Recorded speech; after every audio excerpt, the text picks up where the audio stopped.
Hey guys, welcome to this video on determining the electric field for an arc of charge. Well, really what I'm doing here is finding the electric field at a point that lies in the same plane as the arc of charge. And in this case, I actually placed it at the very center of what would have been a circular ring of charge.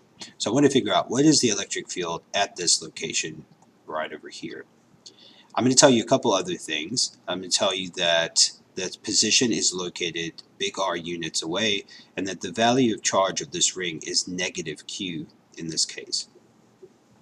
So the first thing I'm going to do here, before I actually do any setting up any math, is I'm just going to geometrically look at the scenario that I have here. Now remember, the whole idea is that if I have a total value of Q, it can also be looked at as every tiny value of dq contributing to the electric field at this point. So this little piece of dq that I've picked up on the end here is contributing a dE value pointing like this towards the ring because it is a negative charge in this case. Now if it was positive, that would of course be pointing the opposite direction. I'm then going to pick another symmetrical point to that, and I'm going to pick this point here, and just to show that this value dq is also contributing a value dE that's pointing in essentially the opposite direction to this one. The reason I picked these two symmetrical points just to draw my diagram is I can then extrapolate that all symmetrical points opposite one another that are reflected over this line R here are going to have components that will cancel out. So essentially what's going to end up happening here is that I will end up with, let me get rid of some of this, I'm going to end up with these components over here of each of the dE's that will cancel, and these components over here that will all sum or add to the net amount of electric field that I'm looking for. Now something I didn't say yet in the setup of this problem is, let's say that the edges of this arc are 60 degrees above this horizontal and 60 degrees below the horizontal. Or you could say it's a 120 degree arc. So what I know here then is that the components that are actually contributing to the electric field are the cosine components of every little dE amount that is contributed by every little dQ amount. So now I'm going to write out my electric field equation in differential form. So I'm saying that every little dq value is contributing a dE value, but the only components of the dE value that I care about are really the cosine components based on the angle I have here. So that's going to look something like this.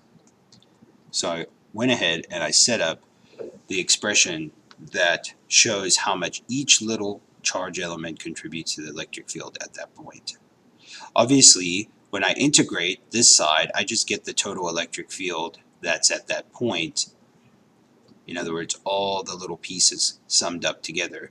This side, the integration, is where I actually have to do some mathematics and not just conceptually show what's changed. So let's take a look here if we could integrate this. We can't, because we have too many variables that are not constant per se and that are changing in some way. Well, we have a few things that are constant. The first thing is that the R value, the distance between dq and dE for every little charge element, if you will, is the same, and that's big R, which is what I defined in the beginning. So that's easy to think about, so I'm going to go ahead and put that in there. That's actually a constant in this problem, which makes this a lot better. But as you see, that every dq element that I'm looking at along this arc is contributing actually at a different angle from the horizontal line. So theta is not constant in this case as we work our way around. Of course, there's a incongruity between dq and theta because they don't happen to be the same kind of variable. So essentially what I need to do is I need to take dq and make that into d theta, or translate it into d theta.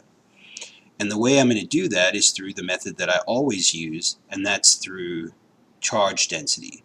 So I know that the line charge density is Q over L. So the differential form of that would be dq over ds in this case. Why I'm putting ds is because arc lengths, usually we use the symbol s, and all the arc lengths would add up to the total length L of this arc of charge. So you can think of this as just a piece of a ring, literally a piece of metal ring that's been charged up, or a piece of plastic ring that's been charged up, and we are now trying to figure out what the electric field is within the plane.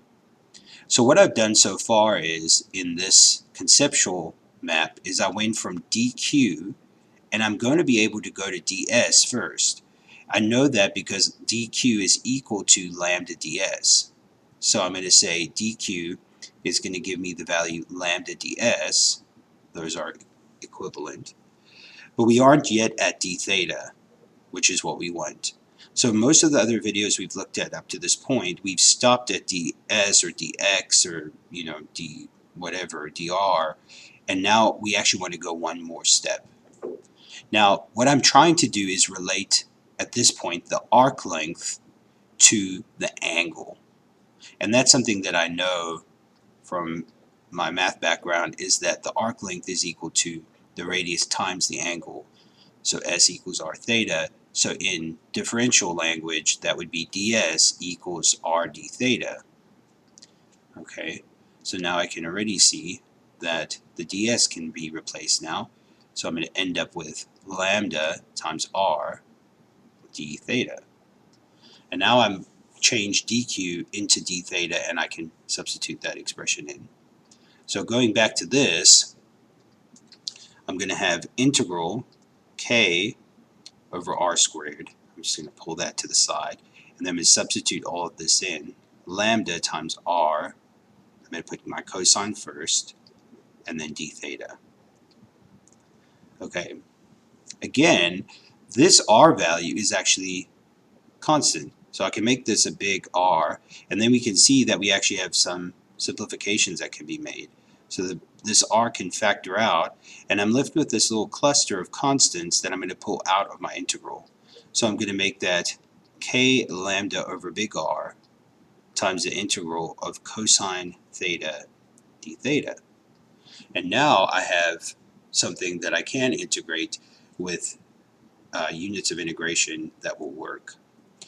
I'm now going to integrate from, and you can fill in the blank here however you want to. We could go from 0 to 60 degrees and multiply that by 2. I can go from negative 60 to positive 60 degrees, and that's the one I think I'll actually go for. But you can do whatever you want, it doesn't matter.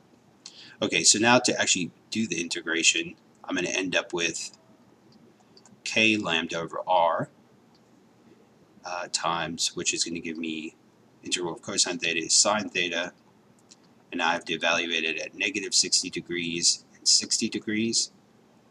Okay, so I'm going to do k lambda over r. The sine of 60 degrees is going to be, let's see, root 3 over 2. And I'm going to subtract the sine at negative 60 degrees, which is in essence adding negative root 3 over 2. Okay, and I'm at a point where I can actually do some simplifications.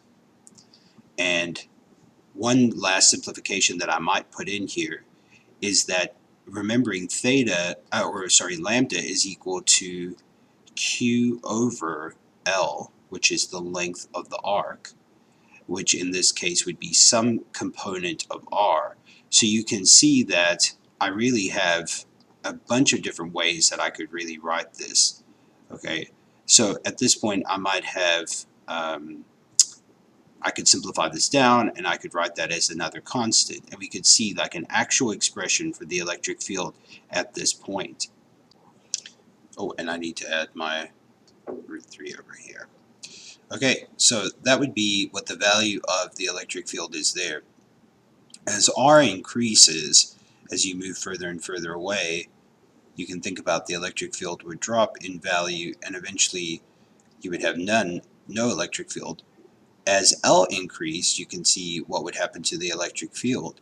This is interesting because as L increases, essentially in the circular pattern that is, as L increases, eventually you get to a point where you've completely surrounded this and the electric field will go towards zero as well, which is interesting. So this is a really neat kind of perspective that you're looking at here in how the arc length is distributed in relation to the point.